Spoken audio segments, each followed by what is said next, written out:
The Elite Four in Pokemon Scarlet and Violet were extremely easy, and that's the major issue I had.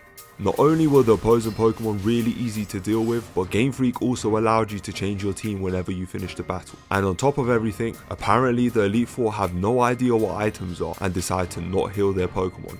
My team consisted of Talonflame, Ampharos, Macalibur, Scovillain, Annihilate, and Donald. The first battle was against Rika, who focuses on ground type Pokemon. Rika had Whiscash, Donphan, Dugtrio, Camerupt, and Clodsire. And I literally just swept through all 5 of them with Donald and Scovillain. I thought Whiscash would give me a hard time, but Gamefreak decided to give him the worst possible moveset. And furthermore, they decided to turn Whiscash into a special attacker, which makes no sense, since the best moves it naturally learns are Earthquake, Zen Headbutt, and Aqua Tail, which are all physical moves. Next up was Poppy. I love the concept behind this Elite Four member and her design, but man did her steel type Pokemon team suck. She had Copperager, Corviknight, Bronzong, Magnezone, and Tinkaton.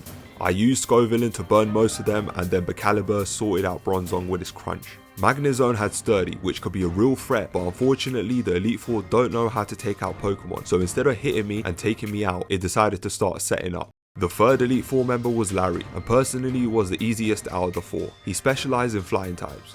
His team consisted of Tropius, Staraptor, Altaria, Oricorio, and Flamigo.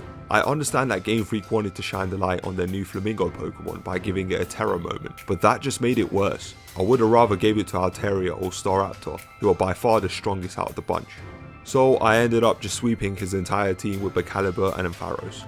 Last of all, we had Hassel, who specialises in Dragon type Pokemon, and who probably was the most disappointing out of the 4. His team consisted of Noivern, Haxorus, Dragalge, Flapple, and Macalibur. I was finally expecting a good fight because those are quite strong Pokemon, but my own Macalibur along with Talonflame just swept his entire team without a fuss. I think the reason for why the Elite Four was so easy was because they had no diversity in their teams, and that's all down to the Pokédex. I don't think there's enough Pokemon to make up a good Elite Four member, as it just comes down to who could pull off a super effective move first and nothing else.